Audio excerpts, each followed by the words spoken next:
একবার ভেবে দেখুন তো ইসলাম ধর্মের মানুষগুলো, একটা ছোট্ট 5 বছরের ছেলে, 5 বছরের ছেলেকে দেখবেন প্রতি শুক্রবার মাথায় টুপি পরে, পরনে লুঙ্গি পরে, কোথায় যায়?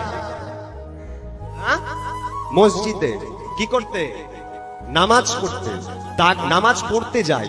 তাদেরকে যদি আপনি ডেকে জিজ্ঞাসা করেন, হ্যাঁ রে করিম তুই কোথায় যাচ্ছিস, বলে জানো না আজকে শুক্রবার নামাজ পড়তে যাচ্ছি। আর আমরা কি করি? মানে তারা জানে যে তাদের ধর্মটাকে কিভাবে সম্মান করতে হয়, কিভাবে ভালোবাসতে হয়। আর আমরা কি, ছোটরা তো হরে কৃষ্ণ বলা থেকে দূর, বড়রা পর্যন্ত হরে কৃষ্ণ বললে আমাদের নিজেদের ধর্মের লোকেরা টিটকারি করে। ঠিক আছে, একটা কথা ভেবে দেখুন, আমাদের হিন্দু ধর্মের মানুষরা কেমন আমাদের ধর্মটাকে নিজেরা ছোট করি ভেবে দেখুন।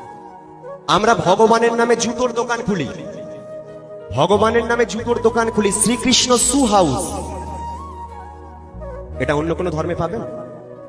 আমরা ভগবানের নামে মুরগির দোকান খুলি, শ্রীকৃষ্ণ মিট হাউস, গোটা 100 কাটা 150।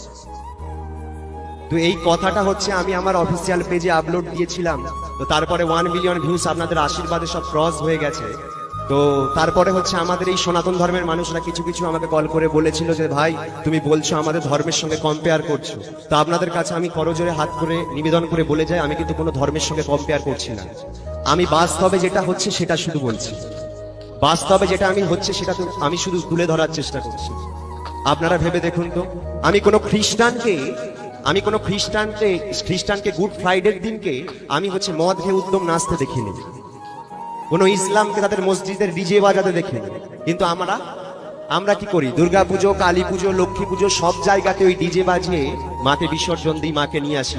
হ্যাঁ, এটা হচ্ছে আমরা বাঙালি তো একটু বেশি আবেগপ্রবণ, তার জন্য হয়তো একটু বেশি ভালোবাসি, এর মধ্যে আমরা আনন্দ খুঁজে পাই। তা বলে কি আমরা মাকে ভালোবাসি না? অবশ্যই বাসি, কিন্তু এটা মেনে নেওয়া যায়। কিন্তু আর একটা জিনিস ভেবে দেখুন, এই কিছুদিন আগে সোশ্যাল মিডিয়ায় একটা জিনিস ভাইরাল হয়েছিল, কি বলুন তো?